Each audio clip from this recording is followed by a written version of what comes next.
नक्सलबाड़ी में घटिया सड़क निर्माण कराने का आरोप, स्थानीय लोगों ने किया क्षोभ प्रकट।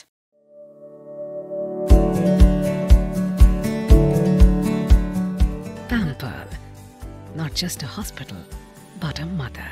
নিউ লাইফ ফার্টিলিটি সেন্টার আধুনিক চিকিৎসা ও বিশেষজ্ঞদের সহায়তায় আপনার স্বপ্ন পূরণ করতে প্রস্তুত। নতুন জীবনের স্বপ্ন সত্যি করতে আজই যোগাযোগ করুন। নতুন জীবনের সূচনা এখানেই। नक्सलबाड़ी में घटिया सड़क निर्माण कार्य का आरोप लगाते हुए स्थानीय लोगों ने क्षोभ प्रकट किया है। जानकारी के अनुसार उत्तरबंग विकास विभाग ने पिछले कुछ महीनों से नक्सलबाड़ी के किलाराम जोत से केटुगापुर जोत तक 2.3 किलोमीटर सड़क का निर्माण कार्य शुरू किया है। इस पर 2.60 करोड़ रुपए की लागत आई है। स्थानीय लोगों का आरोप है कि पेवर ब्लॉक सड़क के दोनों ओर कंक्रीट डालने का काम घटिया स्तर का है। स्थानीय लोगों ने आज रोष जताते हुए आरोप लगाया कि यह काम मिट्टी खोदे बिना किया जा रहा है। स्थानीय लोगों का दावा है कि अगर इसी तरह से काम किया गया तो आने वाले दिनों में सड़क टूट जाएगी। उन्होंने मांग की है कि सड़क का काम जल्दी और सही तरीके से किया जाए। আমরা চাই সরকার খরচা করছে রাস্তাটা আমাদের ভালো করে বানাক, যেন কাজে লাগে। বারবার ভাঙবে, বারবার চুরবে, ওটা তো ভালো না। যখন সরকার খরচাই করতেছে তাহলে খরচাটা লাগুক কাজে, এটাই চাই। হাই রোডের মতনই আছে, ট্রাক্টরগুলো চলে, একটু ভালো করে মজবুত করে বানাই দেন। হচ্ছে না, দেখেন তো কিরকম হয়েছে, দেখেন আপনারাই দেখেন। ভালো করে একটু যখন খরচাই করবেন তাহলে ভালো করে সরকারটা বানা দিলে ভালো না। মাটির উপরে হচ্ছে না, তাও মজবুত হচ্ছে না।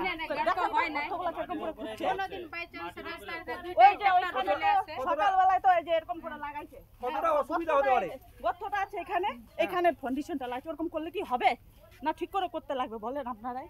সরকার যখন খরচা করবে তখন ইঞ্জিনিয়ারকে আর মানে নেতাগুলাকে ভালো করে না বানাতে লাগবে জিনিসটা।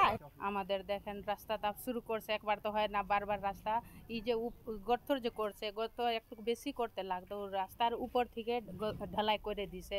এই ঢালাই ভেঙে গেলে ফেরি কি অসুবিধা আমাদেরকে, সব বাড়ির জল ঘুষে যাবে, আমরা কি করব? ভালো কাজ হয় না স্যার, আমাদের ভালো কাজ লাগে কেন কি রাস্তা একবার হয়, বারবার যে রাস্তা হয় না। একটু যে বলেন ভালো করে আমাদের কাজ করতে।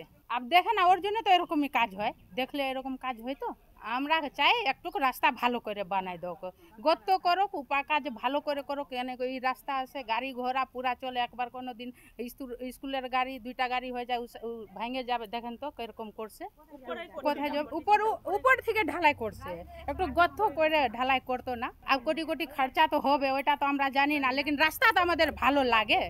ওই বলবো ও তো খরচা হয় টাকা, তো রাস্তা তো ভালো বানাই দিবে।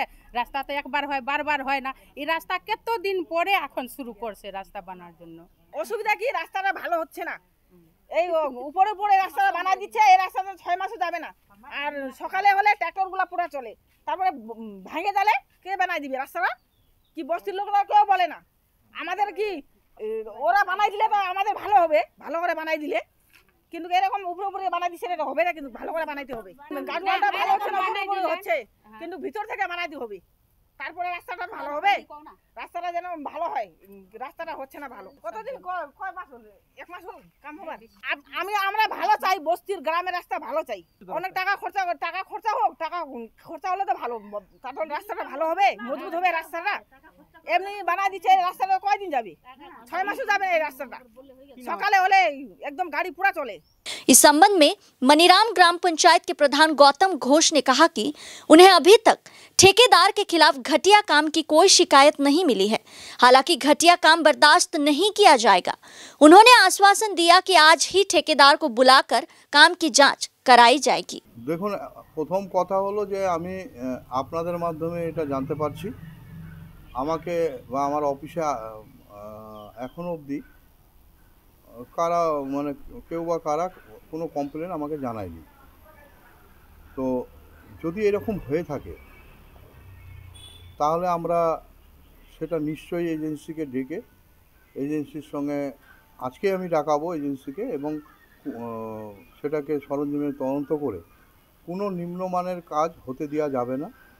কেন, মনিরামে যে উন্নয়নের কর্মযজ্ঞ চলছে, আমাদের মাননীয় সভাধিপতি অরুণ ঘোষের উদ্যোগে বিভিন্ন দপ্তরের কাজ মনিরামে চলছে। বিশেষ করে আমাদের উত্তরবঙ্গ উন্নয়ন দপ্তরের এবং মহকুমা পরিষদেরও কোনো কাজই আমরা নিম্নমানের হতে দেব না এবং এজেন্সিকে ফাঁকি দিয়ে করতে দেব না। এরিয়াবাসী যেটা আপনাদের বলেছে বা আপনাদের মাধ্যমে আমি জানতে পারলাম, সেটা সরঞ্জামে তদন্ত করে আজকে এজেন্সিকে ডাকিয়ে সেটাকে আমরা ব্যাপারটাকে দেখছি এবং কোনো কাজে ফাঁকি দেওয়া যাবে না। আর যেই সংসদে আমাদের এই কাজ চলছে, সেই সংসদে আমাদের পঞ্চায়েত সমিতির সহকারী সভাপতিও তিনিও আছেন। তিনি কাজটা ওনাকে দেখভাল করতে ভালো করে যাতে হয় বলা হয়েছিল, উনিও কোনো আমাকে জানায়নি যে এই ধরনের একটু নিম্নমানের কাজ হচ্ছে। তো যাই হোক, আপনাদের মাধ্যমে দেখলাম এবং গ্রামবাসীরা যেটা অভিযোগ এনেছে সেটাকে আমরা এজেন্সিকে ডেকে আজকের মধ্যে আমরা ব্যাপারটা দেখছি।